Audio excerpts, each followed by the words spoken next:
अब हम आपको एक ऐसी खबर दिखाने वाले हैं जो इस समय पूरी दुनिया के मीडिया में, पूरी दुनिया के अखबारों में हेडलाइन बनी हुई है। और अगर आप किसी भी देश के अखबार को चेक करेंगे कल सुबह, तो आपको ये खबर दुनिया के हर अखबार में मिलेगी, हर देश के अखबार में मिलेगी। और वो खबर है साउथ कोरिया की सॉफ्ट पावर के बारे में। सॉफ्ट पावर के बारे में अगर हम बात करें तो भारत जैसे देश अपनी सॉफ्ट पावर को कभी ठीक से समझ नहीं पाए, लेकिन भारत से 5000 किलोमीटर दूर दक्षिण कोरिया अपनी सॉफ्ट पावर का इस्तेमाल करना अच्छी तरह से जानता है। दक्षिण कोरिया की सॉफ्ट पावर का नाम है के पॉप, यानी कोरियन पॉप। और आज की तारीख में कोरियन पॉप के सबसे बड़े ब्रांड एम्बेसडर हैं बीटीएस, यानी बैंगटन बॉयज। ये एक बैंड है के पॉप का, और इन सभी सदस्यों को, बीटीएस के सभी मेंबर्स को अमेरिका के राष्ट्रपति जो बाइडेन ने व्हाइट हाउस में मिलने के लिए बुलाया था।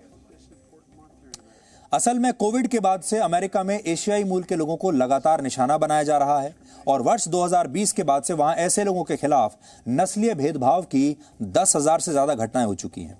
मई 2021 में अमेरिका की संसद में इसके खिलाफ एक कानून भी बना, लेकिन इसके बावजूद इन घटनाओं को रोका नहीं जा सका। और इसलिए अब जो बाइडेन ने इन घटनाओं को रोकने के लिए बीटीएस से मदद मांगी है, और वो बीटीएस से मिले हैं। सोचिए कितनी बड़ी बात है कि अमेरिका जैसा देश, जो खुद को दुनिया की सबसे बड़ी सुपर पावर बताता है, वो अपने देश में एशियाई मूल के लोगों के खिलाफ नस्लीय भेदभाव को रोक नहीं पा रहा, और इसके लिए उसे बीटीएस की मदद लेनी पड़ती है।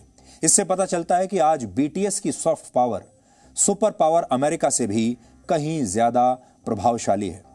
यहां दो और बातें नोट करने वाली हैं। पहली है कि इस मुलाकात के दौरान व्हाइट हाउस में एक प्रेस कॉन्फ्रेंस का भी आयोजन हुआ, जिसमें बीटीएस के सभी मेंबर्स ने अंग्रेजी में बात करने की बजाय अपनी मातृभाषा कोरियन में पत्रकारों के सवालों के जवाब दिए। ऐसा करके उन्होंने न सिर्फ कोरियन भाषा को एक अंतर्राष्ट्रीय मंच दिया, बल्कि अपने देश की सांस्कृतिक पहचान को भी प्रमोट किया, अपने देश की संस्कृति को, अपने देश की भाषा को प्रमोट किया, और दुनिया को बताया कि उन्हें अपने देश पर गर्व है। जबकि हमारे देश में, भारत जैसे देशों में ऐसा नहीं होता। हमारे देश में आज भी लोगों को अपनी मातृभाषा में बात करने में एक अजीब सी शर्मिंदगी महसूस होती है, और हिंदी फिल्मों में काम करने वाले हमारे कलाकार भी अक्सर अंग्रेजी में ही बात करते हैं। इसके अलावा इस प्रेस कॉन्फ्रेंस में इतने पत्रकार मौजूद थे जितने राष्ट्रपति जो बाइडेन की अपनी प्रेस कॉन्फ्रेंस के दौरान भी नहीं होते।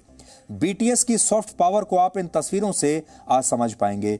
ये व्हाइट हाउस का प्रेस रूम है, जहां पर प्रेस ब्रीफिंग होती है। यहां पर बीटीएस बैंड के तमाम मेंबर्स थे, और खचाखच ये भरा हुआ था, क्योंकि अमेरिका व्हाइट हाउस में मौजूद अमेरिका के हर बड़े मीडिया हाउस का जो रिपोर्टर था, प्रतिनिधि था, वो इनसे सवाल पूछना चाहता था। 네, 신기한 것 같습니다. 그리고 이 모든 걸 연결을 시켜주는 음악이란 건 좀 참으로 훌륭한 매개체가 아닌가 싶습니다. It's an honor to meet you, Mr. President. Welcome to the White House. Come on up here, guys. This is an important month here in America. A lot of our Asian American friends have been subject to real discrimination. Hate only hides. When good people talk about it and say how bad it is, it goes down. So thank you. We want to say thank you sincerely for your decision, such as signing the COVID-19 Hate Crimes Act into law. So we just want to be a little help, and we truly appreciate the White House and the government's trying to find solutions. People care a lot about what you say, and what you're doing is good for all people. It's not just your great talent. It's the message you're communicating. It matters. Oh, wow.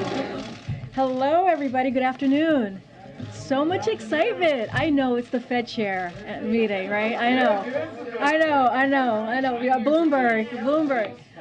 These, I mean, yeah. Forget about me. I know, it's not about me. 네, 최근 아시아계를 대상으로 한 많은 증오 범죄에 굉장히 놀랐고 또 마음이 안 좋았는데요. 이런 일이 근절되는데 조금이라도 도움이 되고자 오늘 이 자리를 빌어 목소리를 내고자 합니다.